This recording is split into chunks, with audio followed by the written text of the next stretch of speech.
नमस्कार, मैं जितेंद्र पटेल आज आप सभी के सामने एक बहुत ही महत्वपूर्ण विषय पर बात करने जा रहा हूँ। यह विषय अति महत्वपूर्ण है। आज का विषय है अश्लीलता।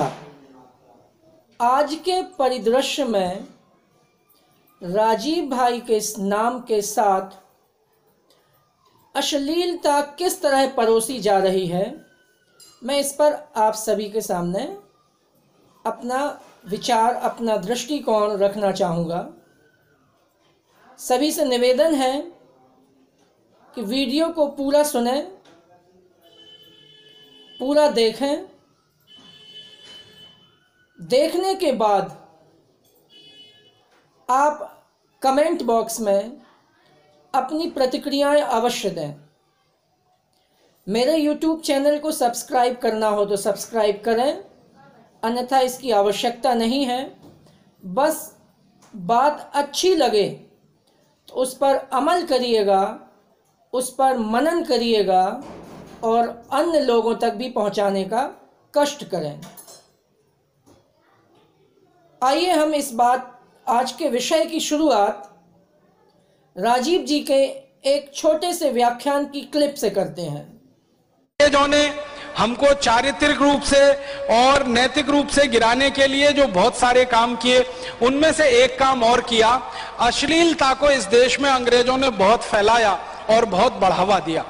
अंग्रेजों के जमाने से बढ़ते बढ़ते ये 1947 तक काफी बड़े पैमाने पर फैला। अब हमारा ऐसा ही कल्पना थी, हमारा ऐसा ही उद्देश्य था कि जब 15 अगस्त 1947 को अंग्रेज भारत छोड़कर चले गए तो ये अश्लीलता और ये जुएबाजी का सारा कुतंत्र बंद होना चाहिए, खत्म होना चाहिए। लेकिन आजादी के 62 साल के बाद भी ये फैलता ही जा रहा है, ये बंद नहीं हो रहा है। इस पर भी हमें गंभीरता से विचार करना पड़ेगा और इस पर भी हमें कमर कस के कोई बड़ा सामाजिक आंदोलन खड़ा करना पड़ेगा। अश्लीलता बहुत तेजी से फैल रही है हमारे देश में। आप जानते हैं, इसके लिए सबसे बड़ी जिम्मेदारी अगर किसी की है तो हिंदुस्तान में बनने वाले सिनेमा की है, फिल्मों की है। फिल्मों ने पिछले 50-60 वर्ष में इतनी तेजी से अश्लीलता को फैलाया है कि 10, 12, 15 साल के बच्चों तक अब ये बहुत आसानी से पहुंच में आ गई है। साथियों, आप सभी ने जैसा कि राजीव दीक्षित जी को सुना, हम सभी को विचार करना होगा। हम सभी को यह सोचना होगा कि जिस विषय पर आज हम चर्चा कर रहे हैं वह विषय हमारे लिए कितना घातक, कितना गंभीर है, उसके दुष्परिणाम कितने घातक हैं। हम सभी को इस पर विचार करना होगा। मैं आप सभी का ध्यान इस ओर आकर्षित करने का प्रयास कर रहा हूं कि किस तरह से राजीव भाई के नाम के साथ आज अश्लीलता को परोसने का कार्य किया जा रहा है। अश्लीलता को परोसने के यूं तो माध्यम कम नहीं थे, लेकिन आज लोगों ने राजीव भाई का नाम लेकर अश्लीलता फैलाने का यूं कहें कि ठेका सा ले लिया। आप सोच रहे होंगे, आप के दिमाग में, आपके मन में प्रश्न उठ रहे होंगे कि किस तरह से राजीव जी के नाम का उपयोग अश्लीलता फैलाने में किया जा रहा। तो मेरी बात को ध्यान से सुनिएगा। अश्लीलता फैलाने के हजारों माध्यम हमारे पास थे। फिल्म, पत्रिकाएं, समाचार पत्र, विज्ञापन, न जाने ऐसे कितने माध्यम थे जिससे हमारे देश में, हमारे देशवासियों के सामने, नौजवानों के सामने, बच्चों के सामने, बूढ़ों के सामने अश्लीलता को परोसा जा रहा है। राजीव दीक्षित जी, जिन्होंने देश की सोई हुई आत्मा को जगाया, अपने व्याख्यानों के माध्यम से, अपनी बुलंद वाणी से सोए हुए लोगों को जगाने का कार्य किया। लेकिन कुछ लोगों के द्वारा धन कमाने के लिए राजीव दीक्षित जी के नाम का इस्तेमाल किया जाने लगा। राजीव दीक्षित जी के नाम का इस्तेमाल धन कमाने के लिए किया जाने लगा, यहां तक तो ठीक था। लेकिन उसी धन को कमाने के लिए राजीव दीक्षित जी का नाम लेकर अश्लीलता फैलाने का कार्य किया गया, जो कि बहुत ही दुर्भाग्यपूर्ण है। आज हम ऐसे सैकड़ों हजारों YouTube चैनल देखते हैं, ब्लॉग देखते हैं, वेबसाइट देखते हैं जो राजीव दीक्षित जी के नाम से चल रही हैं, और इन वेबसाइट और इन YouTube चैनलों को चलाने वाले लोग काफी मोटा धन कमा रहे हैं। और ये कैसे कमा रहे हैं? मैं तो बड़ा आश्चर्यचकित रहा जब मैंने कुछ YouTube चैनल्स पर उन अश्लील विज्ञापन आते हुए देखे। जब मैंने बहुत सी ऐसी वेबसाइट्स राजीव दीक्षित जी के नाम से देखी जिसमें अश्लीलता को प्रदर्शित करता हुआ लिटरेचर उसमें पड़ा हुआ है, विज्ञापन पड़े हुए हैं, ऐसे मैंने ब्लॉग देखे जिनमें अश्लीलता भरी पड़ी है। साथियों, ये हम सभी के लिए बहुत ही विचार करने की बात है। अभी तक हम राजीव दीक्षित जी के नाम का इस्तेमाल धन कमाने के लिए करते थे। हम ये मान के चलते थे कि चलिए आप धन कमाइए, आप पैसे कमा लें, पैसे कमाना अति आवश्यक है पेट पालने के लिए। आज पैसे की आवश्यकता है, घर वालों की इच्छाओं की पूर्ति करने के लिए धन की आवश्यकता है, परंतु क्या हम धन का अर्जन ऐसे करेंगे जिससे हमारे देश और समाज का नुकसान हो, वो भी ऐसे महात्मा का नाम लेकर, अमर बलिदानी का नाम लेकर। कहने वाले ये कहते हैं कि भाई हम तो राजीव दीक्षित जी की आवाज को लोगों तक पहुंचा रहे हैं, उससे हमें थोड़ा धन मिल जाता है तो उसमें क्या। तो मैं आपसे कहना चाहूंगा, आप जिस आवाज को लाखों करोड़ों लोगों तक पहुंचाना चाहते हैं, उसी आवाज के साथ, षड्यंत्र के साथ हमारे देशवासियों के सामने अश्लीलता को भी परोसने का प्रयास किया जा रहा है। और हम इतने से खुश हैं कि हम तो राजीव जी की बातों को, राजीव जी के व्याख्यानों को जन जन तक पहुंचाना चाह रहे हैं।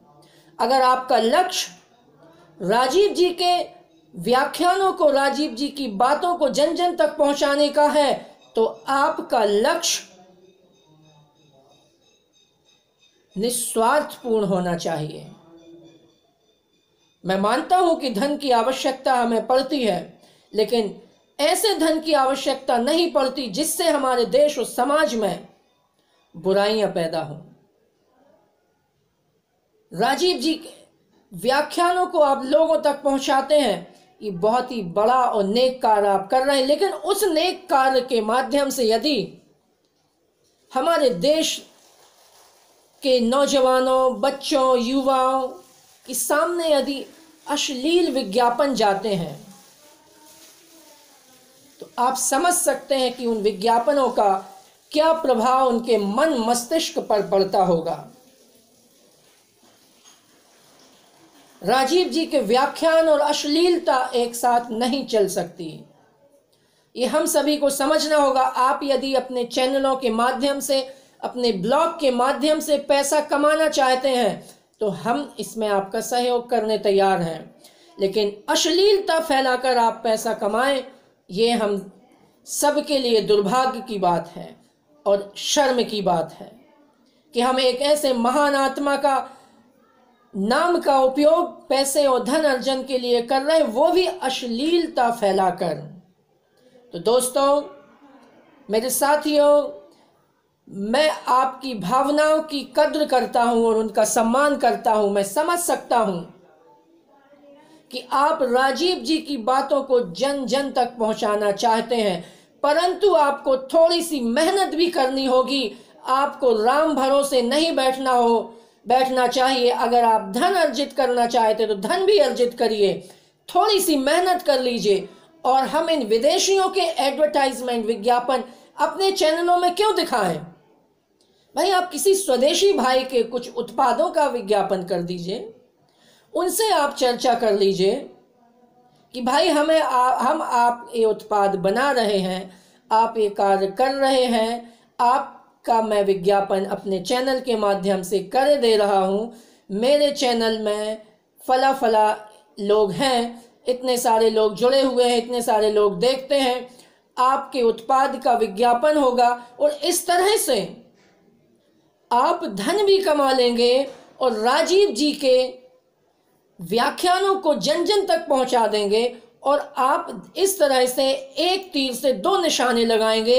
एक तो आप राजीव दीक्षित जी की बातों को जन जन तक पहुंचाएंगे, और दूसरा राजीव दीक्षित जी की प्रेरणा से संचालित कोई उत्पाद इकाई है उसका प्रचार प्रसार भी होगा। और साथ में ही इस प्रचार प्रसार से उस उत्पाद इकाई को धन लाभ होगा, उनके उत्पाद ज़्यादा बिकेंगे। साथ ही आप उनसे कोई अनुबंध कर लें और उस अनुबंध के आधार पर थोड़ा बहुत जो भी पैसा आप उनसे, अगर आपकी जो भी डील होती है तो आप उसको पूरा करके इस तरह से भी पैसे कमा सकते हैं। बहुत से लोगों के मन में सवाल आ सकता है कि मेरे YouTube चैनल में भी कुछ विज्ञापन आ सकते हैं जो अश्लील हो सकते हैं। तो मैं साथियों आप सभी को बताना चाहता हूं कि अभी तक तो मेरे चैनल में ऐसे कोई विज्ञापन, ऐसे क्या कोई भी विज्ञापन नहीं आते हैं। और यदि इस तरह के कोई आप विज्ञापन देखते हैं तो आप मुझे अवश्य सूचित करें। मैं इस तरह के विज्ञापनों को कतई अपने चैनल में बर्दाश्त नहीं करूंगा और मैं ऐसे किसी भी एग्रीमेंट, अनुबंध को नहीं मानूंगा, चाहे मुझे चैनल चलाने मिले या ना चलाने मिले। अभी तक मेरा सौभाग्य रहा है कि मेरे चैनल में कोई भी इस तरह के विज्ञापन नहीं आए हैं। एक बात और मैं अपने स्वदेशी भाइयों से कहना चाहूँगा, जो भी व्यक्ति राजीव दीक्षित जी की प्रेरणा से स्वदेशी का काम कर रहा है, महात्मा गांधी जी की प्रेरणा से स्वदेशी का काम कर रहा है, ग्राम स्वावलंबन का कार्य कर रहा है, स्वराज का काम कर रहा है, महर्षि दयानंद सरस्वती जी की प्रेरणा से स्वदेशी के काम को आगे बढ़ा रहे हैं और कोई उत्पाद बना रहे हैं, तो ऐसे साथी मेरे से ज़रूर संपर्क करें, अपने उत्पाद की जानकारी दें। मैं अपने चैनल के माध्यम से आपके उत्पादों का निःशुल्क प्रचार प्रसार करने का आपको वादा करता हूं।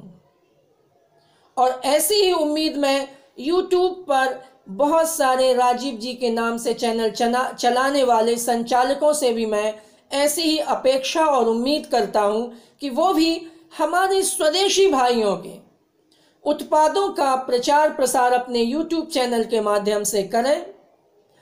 आपको मेरे इस चैनल में इस वीडियो के अंत में एक स्लाइड मिलेगी जो कि एक उत्पाद है, हमारे दुर्गेश भाई वाराणसी से हैं, वाराणसी उत्तर प्रदेश से हैं। उन्होंने एक बहुत ही बढ़िया तेल बनाया है जिससे बालों के झड़ने की समस्या, जो बाल टूट गए हैं फिर से उगाने, ऐसी सारी समस्याओं का समाधान उस एक छोटी सी डिब्बी में है।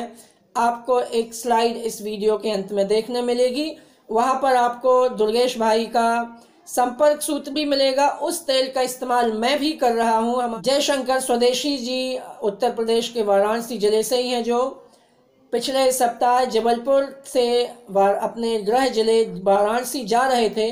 तो मेरी मुलाकात हमारे गृह जिले जबलपुर में हुई और उन्होंने वो तेल की डिब्बी मुझे भेंट स्वरूप प्रदान की और उसके लिए मैं अपने भाई जयशंकर स्वदेशी जी का सहृदय धन्यवाद देता हूं और दुर्गेश भाई का भी धन्यवाद कि उन्होंने अथक मेहनत करके इस तरह की जड़ी बूटियों से शुद्ध प्राकृतिक आयुर्वेद का तेल बनाया जिससे हमारे देशवासियों की बालों संबंधी समस्याओं का समाधान हो सके।